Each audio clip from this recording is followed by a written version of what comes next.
Hi guys, welcome back to my channel and welcome to my new vlog. তো তোমরা সবাই কেমন আছো? আশা করছি সবাই খুব ভালো আছো।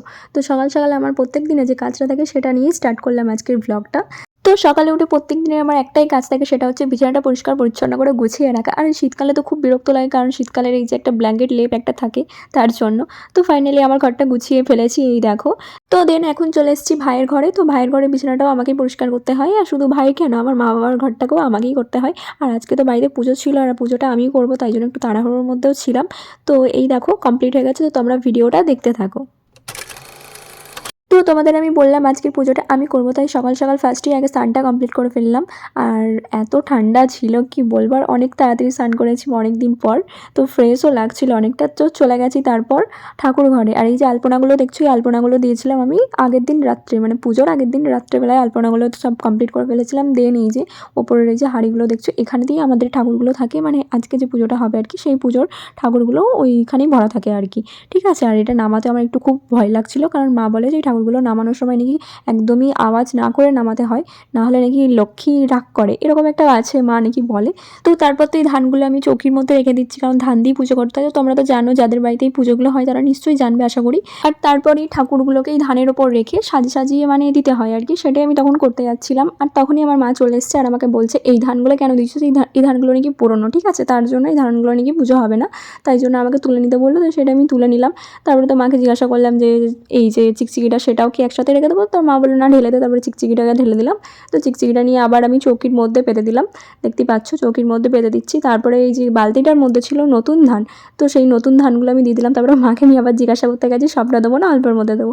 তো অল্প ধান দিলাম, মা বলে অল্প দিতে, তো দিয়ে দিলাম। দেখতেই পাচ্ছ এই নতুন ধানে নাকি পুজো করতে হয়, এটা হচ্ছে ব্যাপার। তো তারপরে এই যে বড় পাড়া হাঁড়িটা দেখছো, এই হাঁড়িটার ভেতরে এবার ঠাকুরগুলো আছে, এবার এই ঠাকুরগুলোকে ধানটার উপরে সাজিয়ে সাজিয়ে রেখে দিতে হবে আর কি। তো সেটাই এখন আমি করছি। আর আমি তো প্রথমবার করছি এই পুজোটা, তার জন্য একটু মাকে জিজ্ঞাসা করে করে আমাকে করতে হচ্ছে, কারণ কোথায় কী দিতে হবে সেটা আমি আর খুব ভালো করে ঠিক করে জানি না, দেখেছি বাট আমি ভুলে গেছি। এবার আমি তো নিজে কখনো করিনি, তাই জন্য মাকে একটু জিজ্ঞাসা করে করে আমাকে করতে হচ্ছে আর কি। আর এই হলো এই ঠাকুরগুলো, এগুলো হচ্ছে সেই লক্ষ্মীর বাহন প্যাঁচা। আর লক্ষ্মী ঠাকুরের যে মানে একটা ওই যে লক্ষ্মীর কৌটো যেটা বলে আর কি, সেগুলো এগুলোই থাকে আর কি। আর কড়ি থাকে, দেখতেই পাচ্ছ এই ঠাকুরগুলো। আর এগুলোকে অনেক আস্তেভাবে রাখতে হয় আর কি, কোনোটার সঙ্গে কোনোটা ঠিকই আওয়াজ করতে নেই নাকি, ওই জন্য একটু আমি দেখে শুনে মানে খুব ভয়ে ভয়ে করছিলাম আর কি, যে কোনো কিছু আওয়াজ না হয়। আর এই যে আমার কমপ্লিট হয়ে গেছে সব জোগাড়, মানে সব জোগাড় হয়নি, জাস্ট ওই চৌকিটার মধ্যে যা যা রাখতে হয় সেগুলো কমপ্লিট করে ফেলেছি। দেন এই যে ঠাকুরগুলো, এই ঠাকুরগুলো মা আমাকে বললো নাকি নামিয়ে দিতে হয়, তো এই ঠাকুরগুলোকে দেন আমি নামিয়ে দিচ্ছি, দেখতেই পাচ্ছ। তো চলো গাইস, অনেকটাই পুজোর জোগাড় কমপ্লিট করে ফেলেছি, আর কিছুটা বাকি আছে, ওটা আমি কমপ্লিট করে নিই। মানে ওই পুজোর জন্য যে ফল টল কাটা, ধূপ ধুনো ওগুলো রেডি করা, ওগুলো আমি করে নিলেই হয়ে যাবে। আর আজকের পুজোর জোগাড়টা আমি নিজেই করেছি, আমার এটা খুবই ভালো লাগছে। তো চলো বাকিটা করে নিই।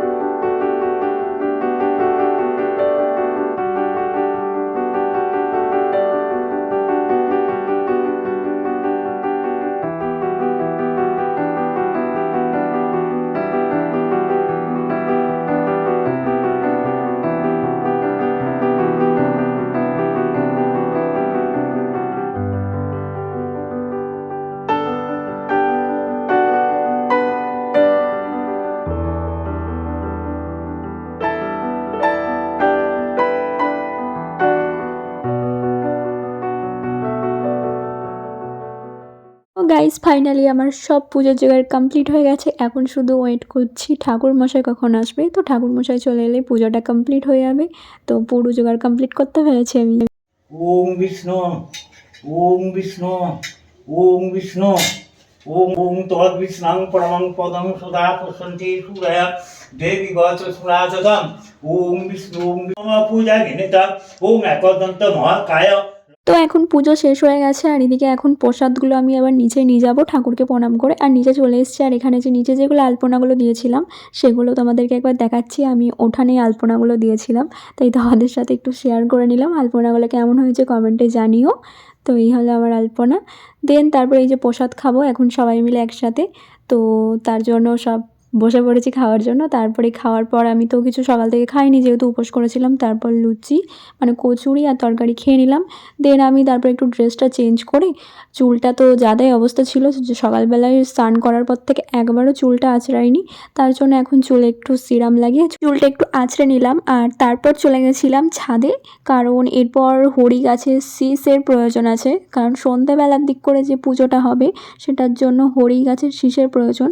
আর আমাদের বাড়িতে তো অলরেডি 4টে হরি গাছ আছে, নিচে 2টো উপরে 2টো। আর নিচেরগুলো অনেকটাই মানে কচি কচি পাতা আর কি, মানে শীষগুলো একদমই নরম। আর এই ওপরে ছাদের মন্দিরের শীষগুলোই একটু শুকনো শুকনো ছিল, আর এই শুকনো শুকনো শীষেরই প্রয়োজন। তার জন্য এখানে শীষগুলো তুলতে চলে এলাম। আর এই শীষটা দেখো কত নরম সেটাই দেখাচ্ছিলাম। আর এইদিকে দেখো আমাদের করবী গাছটা কি সুন্দর কালারের ফুল ফুটেছে, পিঙ্ক কালার। তো তোমাদেরকে ওটা একটু দেখাচ্ছিলাম।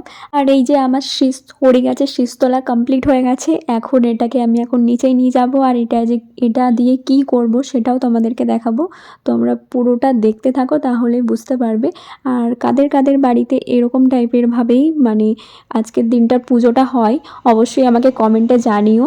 আর এইগুলো কি বলো তো, এইগুলো হচ্ছে গোবরের মানে গোল গোল করেছে গোবরের ভাটা, এইগুলোর ওপরই এই হরি গাছের শীষগুলো মানে চিপকাতে হয় আর ধানও চিপকাতে হয়।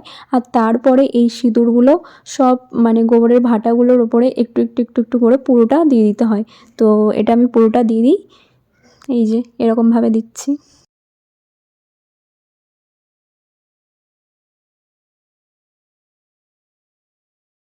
তো আমার সবগুলোতে সিঁদুর দেওয়া কমপ্লিট হয়ে গেছে। আর তার মধ্যে এবার ফুল টুল এগুলো আরও অনেক কিছু দিতে হয়, ওটা সন্ধ্যাবেলায় যখন পুজোটা হবে তখন ওর সাথে দেবে, তখন তো আমাদেরকে দেখাবো। আর তারপর সন্ধ্যাবেলার দিক করে মা পিঠে করছিল। তো আজকে তো পিঠে হবেই সবার বাড়িতে, পুজো যখন হবে পিঠেও হবে। আর পুজো না হলেও সবার বাড়িতে পিঠেটা আজকে হবেই। তাই মায়ের সাথে আমিও একটু পিঠে বানানোর চেষ্টা করছিলাম। আমি একদম বানাতে পারি না, কিন্তু একটু চেষ্টা করছিলাম। এটা হচ্ছে সেদ্ধ পিঠে। তো পিঠেটাকে গোল করে এবার এটা ক্ষীর ভরে দিচ্ছিলাম, মানে মা আর কি বলে বলে দিচ্ছিল আর আমি করছিলাম। মানে আমি পারি না, আমি হাসছিলাম দেখতেই পাচ্ছ। তো তারপর আমি চেষ্টা করেছি পিঠেটা লাস্ট পর্যন্ত কীরকম হয় দেখো, যতটা পেরেছি চেষ্টা করেছি। এই যে অনেকটাই কমপ্লিট করে ফেলেছি দেখো। আর বাকি যেগুলো দেখছো এগুলো সবই মাই করেছে, আমি কিছুই করিনি। আমি হয়তো একটা দুটো কোনো রকমের চেষ্টা করেছি আর কি। এই যে অনেকটাই কমপ্লিট হয়ে গেছে, এই তো পুরোটা আমার কমপ্লিট হয়ে গেছে। আর মাকে বলছে আমার মুখ দেখিও না এই পিঠে, লোকে দেখলে হাসবে। ঠিক আছে, তো এই পিঠেগুলো সবগুলোই বেশিরভাগটাই মাই বানিয়েছে, আমি হয়তো 2-3টে হয়তো বানিয়েছি। তো তারপর পিঠে খেয়ে দিয়ে তারপর এখন পোস্ট ডাকতে হবে। তার আগে দেখো এখানে আরও অনেক কিছু দিয়ে দিয়েছে, চালের গুঁড়ো আর ওদিকে গঙ্গা জল। আর এই খড়গুলো দেখছো ওগুলো হচ্ছে বাউঁড়ি, মানে মেশিন ট্যাশিন লোহা জাতীয় বা পড়া বই খাতা এই সব জিনিসের মধ্যেই বাউঁড়িগুলো একটা করে দিতে হয়, এটাই নাকি নিয়ম। আর এই দেখো যেখানে সেখানে আর কি আলপনা দিয়ে দিয়ে পোস্ট ডাকতে হয়, এটা আর কি আনাচে কানাচে সব জায়গায় আর কি এই জিনিসগুলো করা হয় আর কি, যে কোনো একটা জায়গায় মানে পুজো যেখানে হচ্ছে সেখানেই শুধু না। আর এটা হচ্ছে আমাদের দরজায়, এখন রাস্তাতে চলে এসেছি। আর এটা অনেকটা রাতে আমরা এসেছিলাম, আমরা পোস্ট রেখেছিলাম 10:30 বেজে গেছিলো তখন আমরা পোস্ট রেখেছিলাম। আর এখন চলে এসেছি মাছ উঠানে। আর এখানে এই যে গোবরের ভাটাগুলো দেওয়ার পর কিছু মন্ত্র মা বলছে, সাথে উলু শাঁখ, আর আমি শাঁখ বাজাচ্ছি, তোমরা একটু শোনো।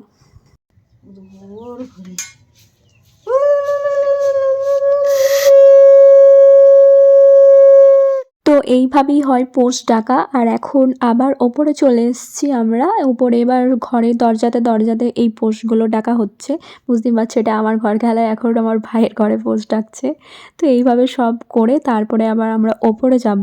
আর ওপরে গিয়ে ঠাকুর ঘরে একবারে শুধু লাস্ট করে ওখানেই লাস্ট হবে, তারপরে আমাদের পোস্ট ডাকা কমপ্লিট হবে।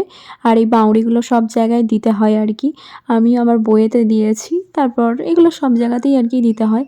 এখন চলে এসেছি ছাদেতে। আর এই যে আমাদের ছাদের হরি মন্দির, এটা এই মন্দিরে তো মা পোস্ট টেকে নিল। আর এখন ফাইনালি ঠাকুর ঘরে গিয়ে আমাদের পোস্ট টাকা কমপ্লিট হবে। ওই যে। আর আমাকে সাথে সাথে যেতে হচ্ছিলো, কারণ এটা ডাকার পর একটুখানি জল টেনে দিতে হয়, ওটা করতেই হয়। আর ওটা একবারে একজনাতে হয় না আর কি, আরেকজন সাথে থাকলে একটু ভালো হয়। এই যে আমাদের ঠাকুর ঘরে মা পোস্ট ডাকছে এখন, এটাই আমাদের লাস্ট পোস্ট ডাকা। তো প্রণাম টনাম করে তারপর আমরা নিচে চলে এসেছি। আর আমি কীভাবে ছিলাম দেখো, প্রচুর ঠান্ডা করছিল, তাই এইভাবেই ব্লগটা শেষ করছি। তোমাদের ব্লগটা ভালো লাগলে অবশ্যই লাইক করো। টাটা।